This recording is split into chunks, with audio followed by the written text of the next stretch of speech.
You tuned in to the 7-Day Theory. Hard body, hard spirit. What up, my people? You tuned into the 7-Day Theory. Hard body, hard spirit. Check this. They done broke the fourth wall. They jumped the shark in the age of self-snitching, because that's what era we in right now. As far as the streets and hip-hop and just culture, people in general, we are in the era of self-snitching. Let me do a crime and post it on Instagram. How this even became a thing is beyond me. I don't know, because it's completely irrational, right? Completely irrational. If I'm gonna be a criminal, even if I'm not a criminal and I just do a crime, and I'm not a criminal. I'm not a gangster. I'm not in a gang, right? But even I know, if I do even just one crime, and some of these dudes, their whole life is, that's what they do. They commit felonies every day. They do crime, right? These gangsters, these gangbangers, or gang members, they do crime for a living, right? So they know the rules, the ins and outs. Me, being someone that does not commit crimes on a daily basis, even I know if I commit one crime, I am not putting it on a phone. I'm not talking about it to a camera. I'm definitely not talking to it on a podcast. That's one of the biggest in hip hop today. And no jumper, right? And this is what we talking about. We talking about the Big U RICO case and the Bricc Babies, the Luce Cannons, self-snitching, just going on. One of the biggest media outlets, YouTube channels in hip hop, No Jumper, which I think No Jumper fell off a long time ago, but look, the numbers are still there. They're one of the biggest. Vlad TV, Academics, and No Jumper. Those are three of the biggest channels in hip hop on YouTube right now. So Bricc Baby, he knows better. And this is what fame, and this is what trying to go viral and wanting to be, and being a gang member and being a podcaster, like, it don't mix. And especially if you're gonna put in the work you're doing in the streets, if you're gonna put that onto the show, and talk about it on the podcast, it can't mix, because we've seen the end result. A RICO case is the end result. That's the end result of being in the streets and talking and being a podcaster and talking about what you're doing in the streets. These two things should not coexist, but they are, and we just witnessed before our eyes something that I never thought we would see, but in this day, in this era, it makes sense. Like, and look, we've seen it. Look, and we got to compare. This is almost, and the crazy part is, Bricc Baby talked about this. Keefy D, right? And this is another thing. I think this is what started. Vlad is one of the people that started gang members coming on these videos on YouTube and talking about the work they put in. It started, well, I don't know if it started, but it was popularized by Vlad TV, Keefy D. When Keefy D, this was shocking to everybody. I'm a Tupac fan. I'm the biggest Tupac fan. When this man went up on Vlad TV and said damn near everything that happened the night that Tupac was unalived, I was like, what? I was like, hold on, what? He's telling everything he's telling he was a part of it. He had part in this crime, and he's over here sitting on camera telling the world about this. Like, you gonna get locked up, brother. That's what the whole time, every time he did an interview, I'm like, this dude is gonna be behind. He must want to go to jail. Because why else would you do it, right? Why else would you talk about, and not even just any crime, we talking about one of the worst crimes, taking somebody's life. This is the crime he went on Vlad TV and talked about. And not only just anybody, one of the biggest rap artists to ever exist, a legend. I argue the best musician, period, and just a great, just a GOAT all around, and every acting, everything, philosophy, everything, the way he thought. You took out him, You took out him, and you talked about it. And this is the crazy part. Bricc Baby actually went on Vlad TV and on No Jumper. They talked about Keefe D because Keefe D is locked up right now for the murder of Tupac Shakur. And the reason why he's locked up is because he talked about it on Vlad TV. And the crazy part is the like Twilight Zone shit about this all is that Bricc Baby talked about Keefe D doing this. And Bricc Baby finds himself in the exact same position. And he said it. He said what everybody else said. Yeah, why would he talk about this? Why would you talk about gangsters move with silence? You don't gangsters. They would look in the 90s, early 2000s. People in the streets didn't even take pictures. Real pushers, real drug dealers, real gang members, real people that moved weight, people that was in the streets didn't even want to take a Polaroid picture, right? They did not want no pictures of themselves. Fast forward to 2025, and we have Bricc Baby speaking on Keefe D, telling on himself, telling the whole world what he did, murdering Tupac Shakur. And then here is Bricc Baby himself telling on himself, speaking on street situations, speaking on stuff he did in the streets, and now he's locked up. It's like it's one of those things where I think like the fame and the clout is so look. Clout and fame is almost more addictive than money, or up there with money or any drug.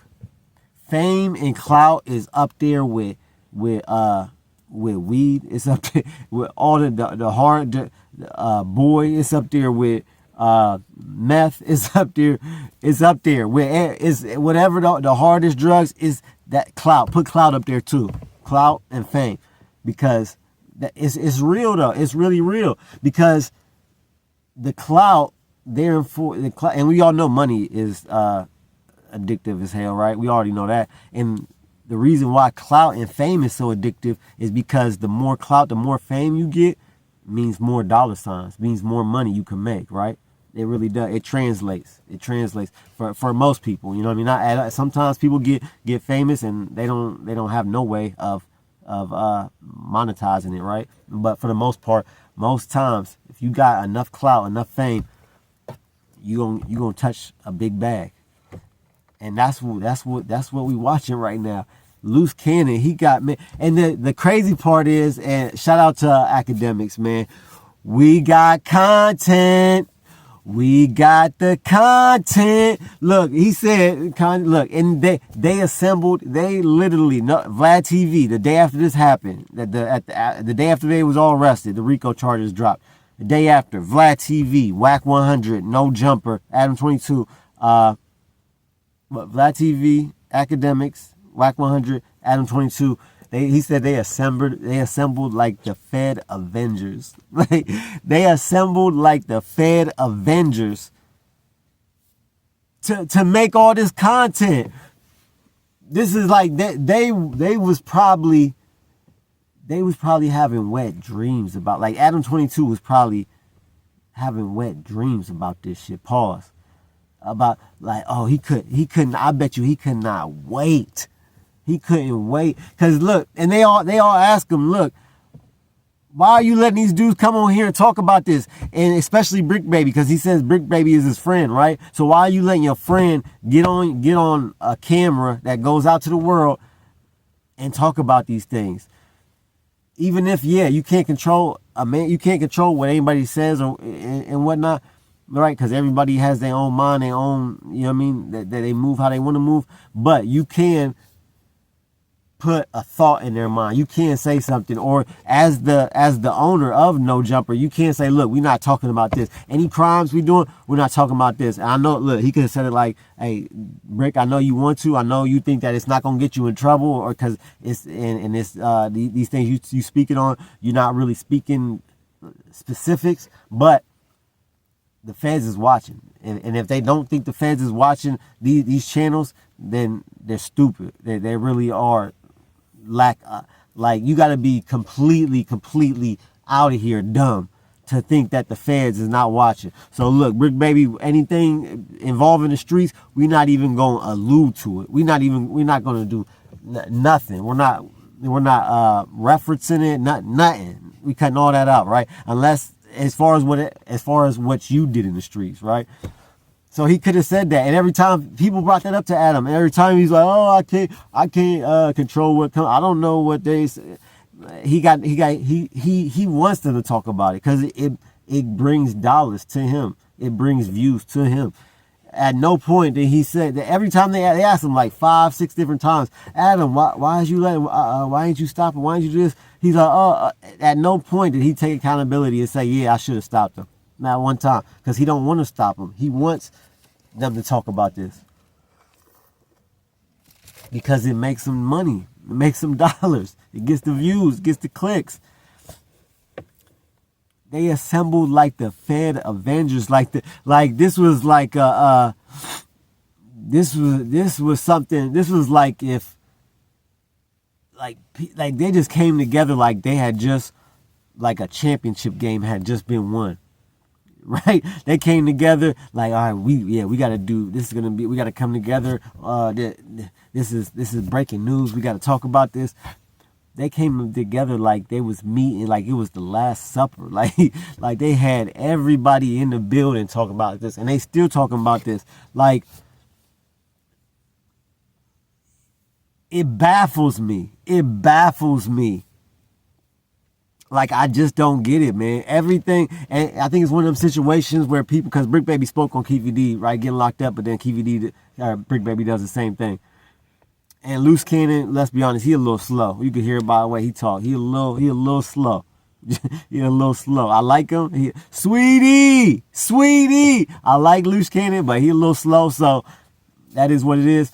But Bricc Baby, you know better. He spoke on KVD, get locked up, and you can do the same thing. I think it's one of them situations where, oh yeah, well they talked about it, but it ain't gonna be me. Like everybody, like we can hear, and this is just a human thing, right? We can hear something bad happens to somebody doing something, and if it's something that we take joy in doing, like say somebody got passed away by doing something they like doing something they love, and other people do that thing, and you do that thing. You're like, oh, well, it's not gonna happen to me, right? It happened to them. They was doing what they loved, and they that happened to them. But that's like a exception. That's not the rule. I'm gonna be different, right? Nobody thinks the bad thing is gonna happen to them, especially when it's something that you enjoy doing, right?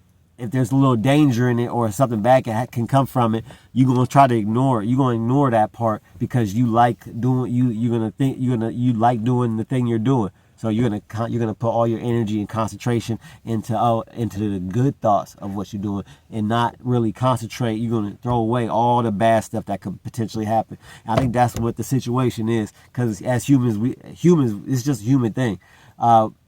We do this where we think like, oh yeah, that happened to that person, but it ain't gonna be me. I'm different. You know what I mean? I'm a survivor. I can get away with it. I'm slicker.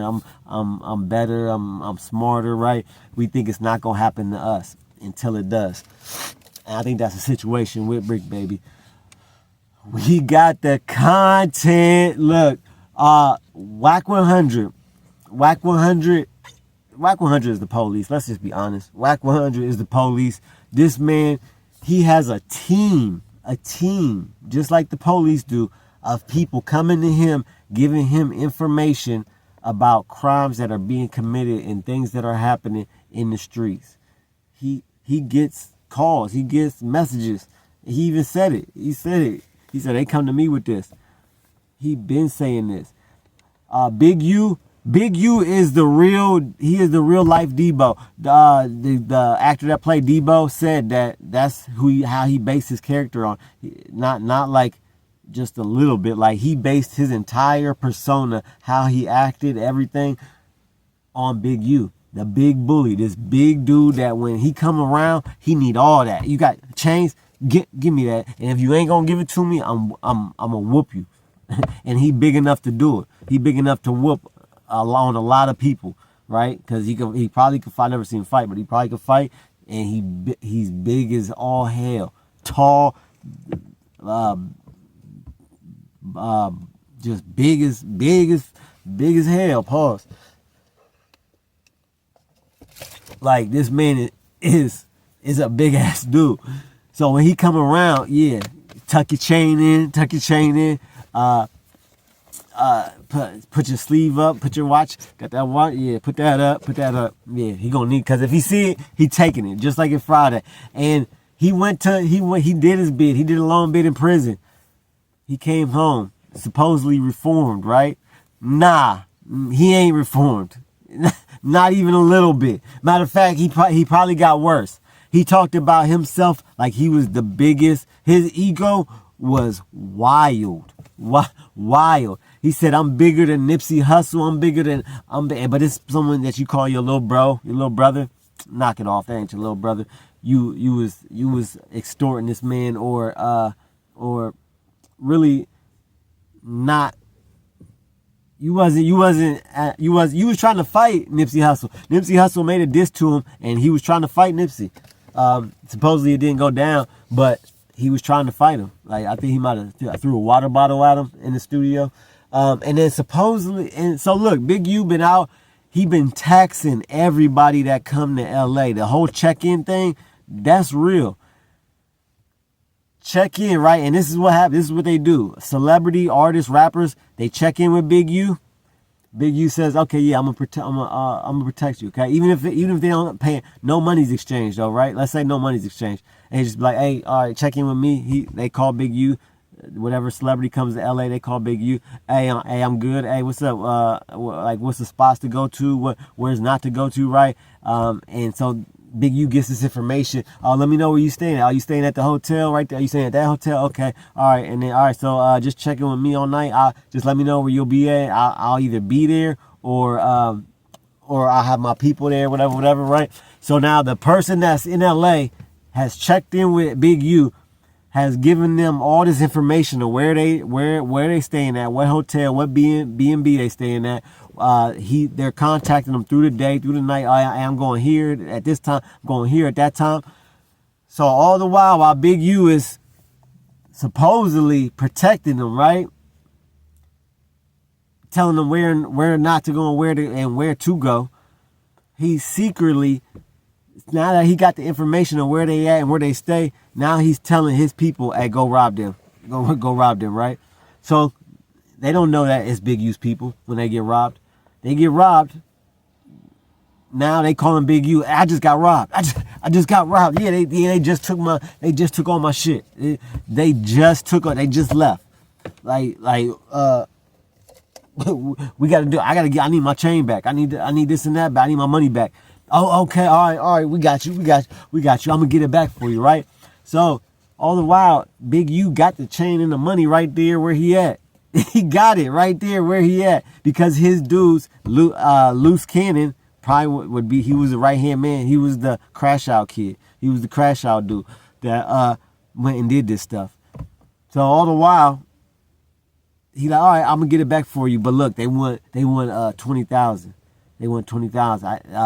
But I can get it back for you. But they want 20,000. So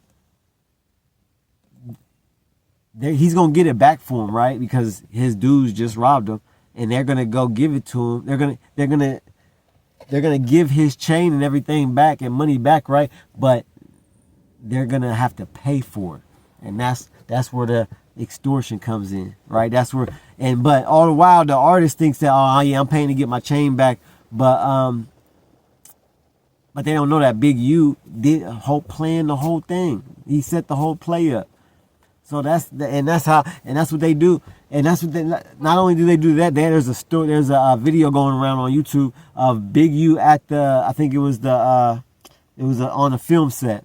On a film set, he's literally bragging about. I think it was the NWA movie, maybe that, I don't know. It was some years back, something like that. It was a movie though. He said, look, if you don't check in when you making movies around here, you in LA, you don't check in, we might just take your equipment. We might just take your equipment and wreck up. Like, he was literally bragging about extorting filmmakers from making films. Like, how dumb do you gotta be? But then he does his video and talking about what crimes What crimes? You said I covered it up, my nonprofit, and that nonprofit that money wasn't going to no charity. That money was going right in your pocket. Right in your pocket. Big U, allegedly he did these crimes. If he did these crimes, this dude is a monster for real. Smacking women, setting up women, beating on women, just a real ugly person, a real demonic, ugly person for real. If these allegations are true, which I believe they are true, because we got video of him bragging about said crimes. Y'all let me know what y'all think in the comments though. Like, share, subscribe. Shout out to Angela Reddick members. We got memberships now, $1.99 a month. Shout out to Angela Reddick. Shout out to my son Dimitri. And shout out to John Paul. Those are all three of the members. Keep your head up and your eyes open. I'm out. You're now listening to the 7-Day Theory. Hard body, hard soul, hard